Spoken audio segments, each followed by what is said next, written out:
ನಮಸ್ಕಾರ ಎಲ್ಲರಿಗೂ. ಭಾಳ ದಿನ ಆಯಿತು ವಿಡಿಯೋ ಮಾಡದೆ. ನಮ್ಮ ಭೇಟಿ ಬಹುಶಃ ಇವತ್ತು ಕೂಡಿ ಬಂತು ಅಂತ ಅನಿಸುತ್ತೆ.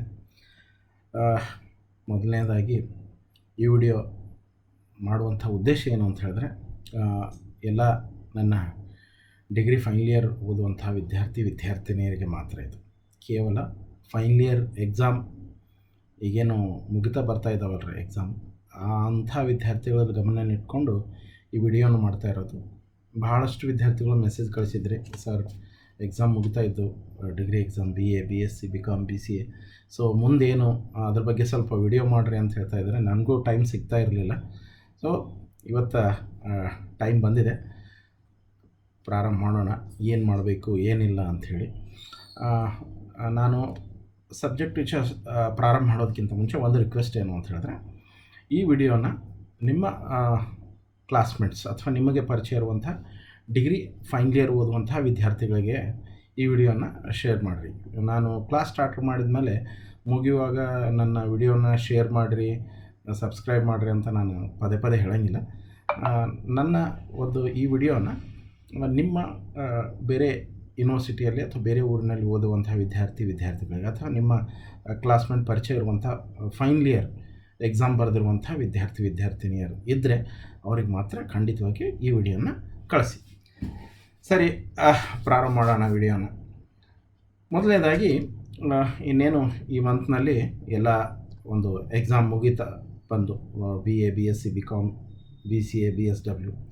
ಸೊ ನೆಕ್ಸ್ಟು ಏನು ಮಾಡಬೇಕು ಅನ್ನುವಂಥ ಪ್ರಶ್ನೆ ಉದ್ಭವ ಆಗುತ್ತೆ. ಇನ್ನು ಒಬ್ಬೊಬ್ಬರು ಒಂದೊಂದು ಥರ ಯೋಚನೆ ಮಾಡ್ತೀರಿ. BAದವರು ಒಂದು ಕಡೆ ಯೋಚನೆ ಮಾಡಿದ್ರೆ, BScದವ್ರು ಬೇರೆ ಕಡೆ ಯೋಚನೆ ಮಾಡ್ತೀರಿ, BScದವ್ರು ಆದ ನಂತರ BComದವ್ರು ಬೇರೆ ಕಡೆ ಯೋಚನೆ ಮಾಡ್ತೀರಿ, BCAದವರು BSWದವರು. ವಿದ್ಯಾರ್ಥಿಗಳೇ,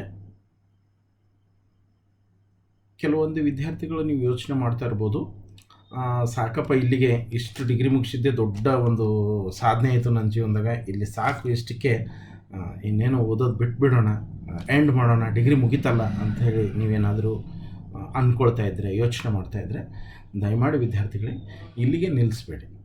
ಇಷ್ಟು ವರ್ಷ ಓದಿದವ್ರು ನೀವು ಆ ಓದುವಂಥ ಒಂದು ಶಿಕ್ಷಣಕ್ಕೆ ಮಹತ್ವ ಬೆಲೆ ಬರಬೇಕಾದ್ರೆ, ನಿಮ್ಮ ಸರ್ಟಿಫಿಕೇಟಿಗೆ ಬೆಲೆ ಬರಬೇಕಾದ್ರೆ ನೀವು ಖಂಡಿತವಾಗಿಯೂ ಇನ್ನೂ ಓದಲೇಬೇಕು, ಇನ್ನೂ ಮುಂದುವರಿಸಲೇಬೇಕು ನಿಮ್ಮ ಅಭ್ಯಾಸ. ಯಾಕೆ ಹೇಳ್ತಾ ಇದ್ದೀನಿ ಇದು ಮಾತು ಅಂತ ಹೇಳಿದ್ರೆ, ಕಂಟಿನ್ಯೂವೇಷನ್ ಆಗಿ ಇದ್ದರೆ ಅದು ಸಬ್ಜೆಕ್ಟ್ ಕನ್ಸಲ್ಟ್ ಟಚ್ ಆಗಿರುತ್ತೆ, ಪರಿಚಯ ಇರುತ್ತಾರೆ, ರನ್ನಿಂಗ್ ಇರುತ್ತೆ. ಒಂದು ಸಲ ನೀವು ಎಜುಕೇಷನಿಂದ ಬಿಟ್ಟು ಹೊರಗಡೆ ಬಂದ ಮೇಲೆ ಅಥವಾ ಬೇರೆ ಕಡೆ ಬಿಸ್ನೆಸ್ ಮಾಡ್ತಿರೋ ಅಥವಾ ವರ್ಕ್ ಮಾಡ್ತಾಯಿದ್ರು ಮತ್ತು ಎಜುಕೇಷನ್ ಹಚ್ಕೊಳ್ತೀನಿ, BEd BCom MSc ಏನಾದರೂ ಮಾಡ್ತೀನಿ ಅಂತ ಹೇಳಿದ್ರೆ ಅದು ಮತ್ತೆ ಕೂಡೋದಿಲ್ಲ. ಸೊ ಹಾಗಾಗಿ ಇನ್ನೇನು ಕೊನೆ ಹಂತಕ್ಕೆ ಬಂದಿದ್ದೀರಿ, ಈ ವಿಷಯದ ಬಗ್ಗೆನೇ ಮಾತಾಡಲಿಕ್ಕೆ ಇವತ್ತು ನಾನು ಈ ವಿಡಿಯೋನ ಮಾಡ್ತಾ ಇರೋದು. BAದವರು ಆಫ್ಕೋರ್ಸ್ BEd ಕಡೆ ಹೋಗ್ತಾರೆ, ಇಲ್ಲಾಂದರೆ MA ಕಡೆ ಹೋಗ್ತಾರೆ. BScದವರು ಕೂಡ MSc ಕಡೆ ಹೋಗ್ಬೋದು ಅಥವಾ BEd ಕಡೆ ಹೋಗ್ಬೋದು. BComದವ್ರಿಗೆ ಆಪ್ಷನ್ಸ್ ಇದೆ, ಅದನ್ನು ಕೂಡ ಮಾತಾಡ್ತೀನಿ. ಇನ್ನು BCAದವರು ಜಾಸ್ತಿ MCA ಕಡೆ ಹೋಗ್ತಾ ಇರ್ತಾರೆ. ಇನ್ನು BSWದು MSW ಕಡೆ ಹೋಗ್ತಾ ಇರ್ತಾರೆ. ವಿದ್ಯಾರ್ಥಿಗಳೇ, ಇವತ್ತು ನಾನು BCom BSc BA ಈ ಮೂರು ಏನು ಕಾಂಬಿನೇಷನ್ ಇದ್ದವ್ರು ಇದ್ದೀರಿ, ಯಾವ ಸಬ್ಜೆಕ್ಟ್ ಇದ್ದೀರಿ ಕೋರ್ಸಸ್ಸು, ಅವ್ರ ಬಗ್ಗೆನೇ ಮಾತ್ರ ನಾನು ಜಾಸ್ತಿ ಮಾತಾಡೋದು. ಇನ್ನು BA ವಿದ್ಯಾರ್ಥಿಗಳು, ಅದು ಸ್ಪೆಷಲಿ ಆಫ್ಲೈನ್ ಇಂಗ್ಲೀಷ್ ಯಾರಾದರೂ ಡಿಗ್ರಿಯಲ್ಲಿ ಮುಗಿಸಿದ್ರೆ ನೀವು ಖಂಡಿತವಾಗಿಯೂ ಬೇರೆ ಮಾತೇ ಆಡೋಂಗಿಲ್ಲ, ಫಸ್ಟ್ BEd ಮಾಡಲೇಬೇಕು. ಅದು BScದವ್ರಿಗೆ ಹಿಡ್ಕೊಂಡು ಹೇಳ್ತಾ ಇರೋದು. ಸರ್ ಯಾಕೆ MSc ಮಾಡ್ತೀವಿ ಅಥವಾ MA ಮಾಡ್ತೀವಿ ನಂತರದಲ್ಲಿ BEd ಮಾಡ್ತೀವಿ ಅಂತ ಏನಾದರೂ ಪ್ಲ್ಯಾನ್ ಇಟ್ಕೊಂಡ್ರೆ ದಯಮಾಡಿ ಅದನ್ನು ತಲೆಯನ್ನು ತೆಗೆದುಹಾಕಿ, ಫಸ್ಟ್ BEd ಮಾಡಿ. ಸರ್ ಯಾಕೆ ಸರ್ ಪದೇ ಪದೇ ಫಸ್ಟ್ BEd ಇಂಪಾರ್ಟೆನ್ಸ್ ಕೊಡ್ತೀರಿ, ಯಾಕೆ BEd ಮಾಡಬೇಕು, MSc ಮಾಡಿದ ಮೇಲೆ ಮಾಡ್ಬೋದಲ್ಲ ಮತ್ತೆ ಅಂತ ನೋಡಿ. ವಿದ್ಯಾರ್ಥಿಗಳೇ, ನನ್ನ ಒಂದು ಎಕ್ಸ್ಪೀರಿಯನ್ಸ್ ಪ್ರಕಾರ BEd ಫಸ್ಟ್ ಪ್ರಿಫರೆನ್ಸ್ ಯಾಕೆ ಹೇಳ್ತಾ ಇದ್ದೀನಿ ಅಂದರೆ, BEd ಅಂದರೆ ಕೇವಲ ಒಂದು ಕೋರ್ಸ್ ಅಲ್ಲ, ಅದು ಟ್ರೈನಿಂಗ್ ಕೋರ್ಸು. ಜೊತೆಗೆ ನಿಮ್ಮ ಜೀವನ ಹೇಗೆ ಓದಬೇಕು, ಹೇಗೆ ಇರಬೇಕು, ಬರೀ BEd ಅಂದರೆ ಕೋರ್ಸ್ ಅಂತಲ್ಲ, ಅದು ಟ್ರೈನಿಂಗ್ ಹೇಗಿರಬೇಕು, ಹೇಗೆ ಓದಬೇಕು, ಹೆಂಗೆ ಜೀವನ ನಡೆಸಬೇಕು, ಸ್ಕಿಲ್ಸು ಮತ್ತು ಟೀಚಿಂಗ್ ಎಬಿಲಿಟಿಯನ್ನು ಕಲಿಸುವಂಥದ್ದು, ಇವೆಲ್ಲಗಳನ್ನು ಕಲಿಸುವಂಥದ್ದು BEd. ಅದು ದಯಮಾಡಿ ಅಡ್ಮಿಷನ್ ಮಾಡಿದ್ಮೇಲೆ ಕ್ಲಾಸಿಗೆ ಹೋಗ್ರಿ. ನೀವು BEd ಅಡ್ಮಿಷನ್ ಮಾಡಿದ್ದೀವಿ ಸರ್, ಮನೆಯಲ್ಲೇ ಕೂತ್ಕೊಂಡು ಎಕ್ಸಾಮ್ ಟೈಮ್ನಲ್ಲಿ ಹೋಗಿ ಬರಿತೀವಿ, ಕ್ಲಾಸ್ ಮಾಡ್ತೀವಿ ಅಂತ ಹೇಳಿದ್ರೆ ದಯಮಾಡಿ ಆ BEdನ್ನು ಮಾಡಬೇಡಿ. ದಯಮಾಡಿ ಕ್ಲಾಸಿಗೆ ಹೋಗಿ. ಮತ್ತು ಇನ್ನೊಂದು ವಿಶೇಷವಾಗಿ ನೆನಪು ಹೋಗುತ್ತೆ ನನಗೆ, ಬಿ ಎಡ್ ಮಾಡಬೇಕಾದ್ರೆ ದಯಮಾಡಿ ರಾಯಚೂರು ಯೂನಿವರ್ಸಿಟಿಗೆ ಸಂಬಂಧಪಟ್ಟಂಥ ಅಥವಾ ರಾಯಚೂರು ಯೂನಿವರ್ಸಿಟಿಗೆ ವಿಶ್ವವಿದ್ಯಾಲಯಕ್ಕೆ ಒಳಪಡುವಂಥ ಬಿ ಎಡ್ ಕಾಲೇಜುಗಳಲ್ಲಿ ಅಡ್ಮಿಷನ್ ಮಾಡಿ. ಗುಲ್ಬರ್ಗಾ ಯೂನಿವರ್ಸಿಟಿಗೆ ಸಂಬಂಧಪಟ್ಟಂಥ ವಿಶ್ವವಿದ್ಯಾಲಯಗಳಲ್ಲಿ ಅಂಡರ್ನಲ್ಲಿ ಬಿ ಎಡ್ ಮಾಡಬೇಡಿ.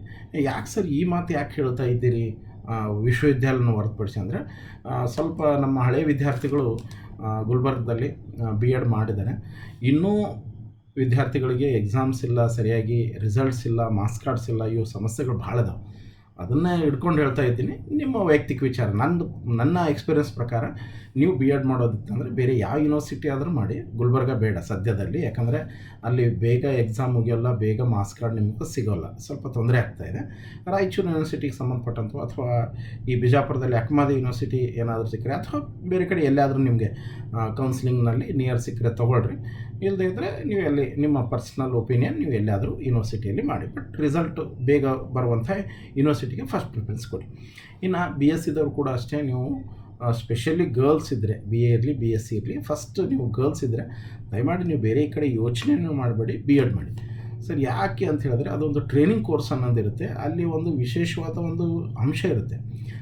ಬಿ ಎಡ್ಡು ಅಥವಾ ಎಮ್ ಎ ಅಥವಾ ಎಮ್ ಎಸ್ ಸಿಗೆ ಏನು ಡಿಫ್ರೆನ್ಸು ಅಂತ ಹೇಳಿದ್ರೆ, ಅಲ್ಲಿ ನಿಮಗೆ ಇದು ಮುಗಿಸಿದ ಮೇಲೆ ಅಲ್ಲಿ ಹೋದರೆ ನಿಮ್ಮ ಒಂದು ನಾಲೇಜು, ನಿಮ್ಮ ಒಂದು ಕೆಪಾಸಿಟಿ, ಟೀಚಿಂಗ್ ಕೆಪಾಸಿಟಿ ಎಲ್ಲ ಚೇಂಜಸ್ ಆಗುತ್ತೆ.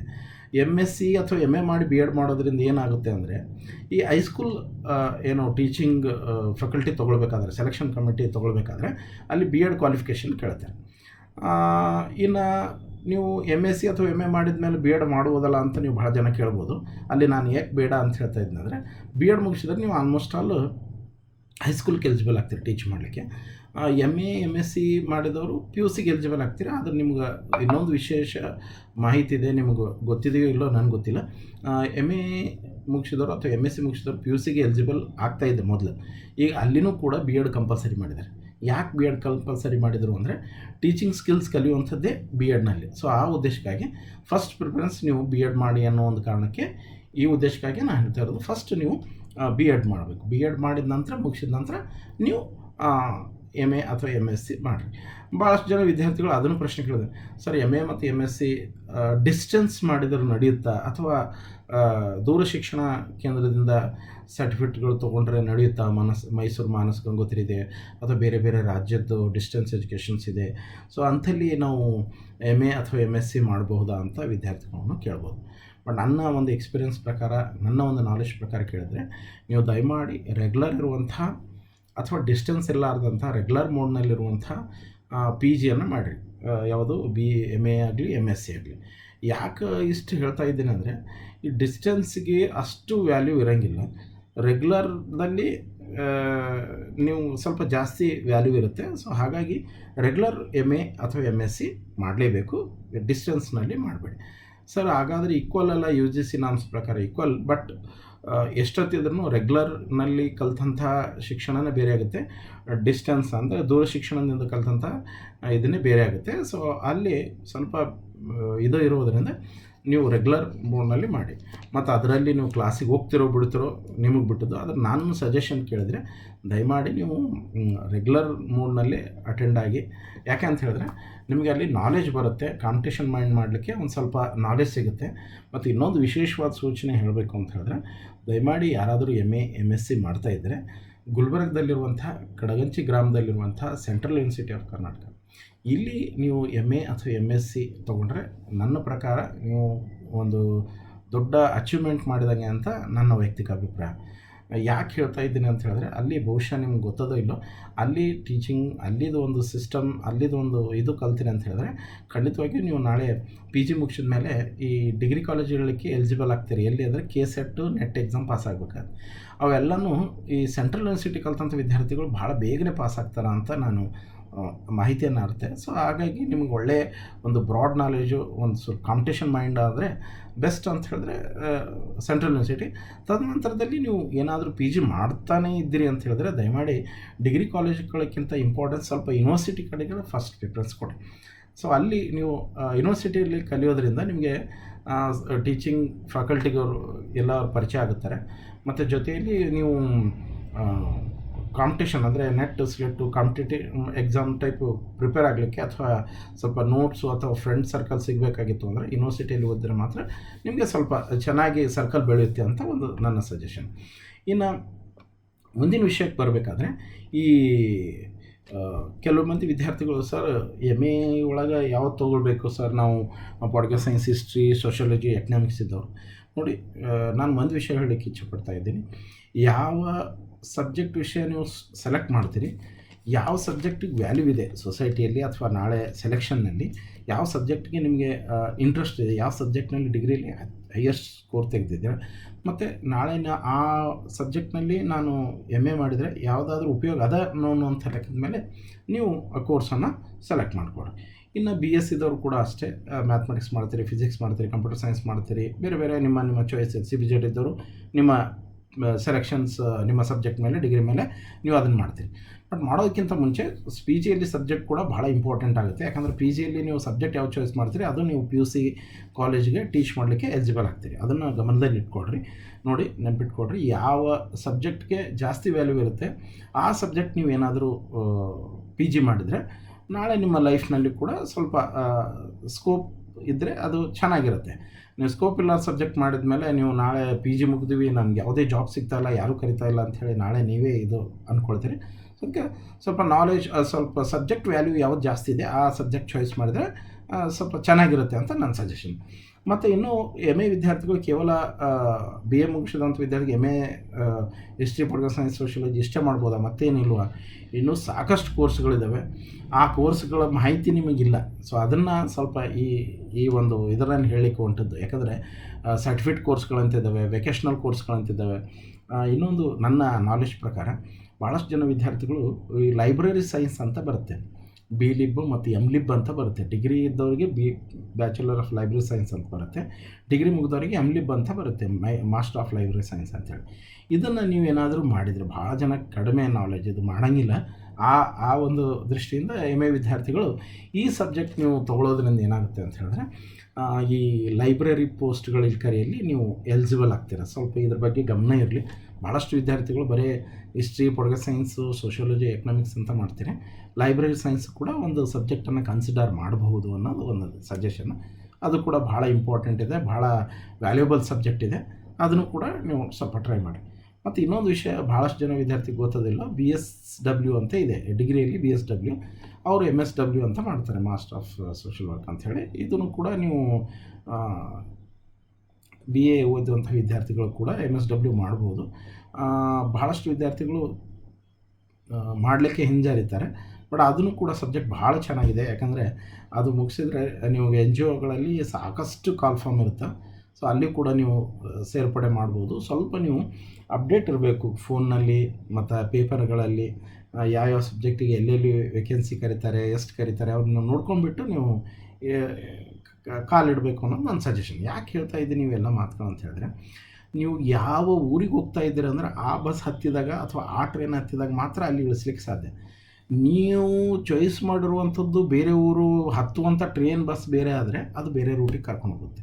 ಅದಕ್ಕಾಗಿ ಸಬ್ಜೆಕ್ಟ್ ಚಾಯ್ಸ್ ಮಾಡುವಂಥ ಸಂದರ್ಭದಲ್ಲಿ ಇದನ್ನು ಗಮನದಲ್ಲಿಟ್ಕೊಂಡು ನೀವು ಲೈಬ್ರರಿ ಸೈನ್ಸ್ನು ಕೂಡ MSW ಮತ್ತು ಇನ್ನೂ ಸಾಕಷ್ಟು ಇದ್ದಾವೆ, ಅವನು ಕೂಡ ಮಾಡಿದರೆ ಯಾವ ವ್ಯಾಲ್ಯೂಬಲ್ ಸಬ್ಜೆಕ್ಟ್ ವ್ಯಾಲ್ಯೂಬಲ್ ಇದ್ದಾವೆ ಈಗಿನ ಕಾಲದಲ್ಲಿ, ಅಥವಾ ಈಗ ಮುಂದೆ ಬರೋ ಟ್ರೆಂಡ್ನಲ್ಲಿ ಯಾವ ಸಬ್ಜೆಕ್ಟ್ಸು ವ್ಯಾಲ್ಯೂ ಆಗುತ್ತೆ ಅನ್ನೋದೊಂದು ಒಂದು ಇದು ಇಟ್ಕೊಂಡ್ರೆ ನೀವು ಖಂಡಿತವಾಗಿಯೂ ಅವನು ಕೂಡ ಕನ್ಸಿಡರ್ ಮಾಡ್ಬೋದು. ಎಸ್ಪೆಷಲಾಗಿ ಆಫ್ಟರ್ ಇಂಗ್ಲೀಷ್ ಅಂಥ ವಿದ್ಯಾರ್ಥಿಗಳು ನೀವು B.Ed ಕಂಪಲ್ಸರಿ ಮಾಡಿದ ನಂತರ MA ಇಂಗ್ಲೀಷ್ ಕಂಪಲ್ಸರಿ ಮಾಡಲೇಬೇಕು ಲಿಟ್ರೇಚರ್ ಮೇಲೆ. ಅದು ಯೂನಿವರ್ಸಿಟಿಯಲ್ಲಿ ಮಾಡಿದರೆ ತುಂಬ ಚೆನ್ನಾಗಿರುತ್ತೆ. ನೀವು ಮುಗಿಸಿದ ಮೇಲೆ ಖಂಡಿತವಾಗಿ ನೀವು ಯಾರೂ ಖಾಲಿ ಕೂಡೋಂಗಿಲ್ಲ, ನೀವು ಕೆಲಸದ ಮೇಲೆ ಬ್ಯುಸಿ ಇರ್ತೀರಿ. ನಾನು ಅಡ್ವಾನ್ಸ್ ಹೇಳಿದ್ದೀನಿ. ಸ್ವಲ್ಪ ನಿಮ್ಮ ಪ್ರಯತ್ನ ಮಾಡಿದರೆ ಖಂಡಿತವಾಗಿ ನೀವು ಇನ್ನೂ ದೊಡ್ಡ ಸಕ್ಸಸ್ಸನ್ನು ಪಡಿತೀರಿ. ಅದು ನಿಮ್ಮ ಎಬಿಲಿಟಿ ಮೇಲೆ, ನಿಮ್ಮ ಚಾಯ್ಸಿಂಗ್, ನಿಮ್ಮ ಸೆಲೆಕ್ಷನ್, ನಿಮ್ಮ ಥಾಟ್ಸ್ ಮೇಲೆ ಡಿಪೆಂಡ್ಸ್ ಇದೆ. So you can try it on the way.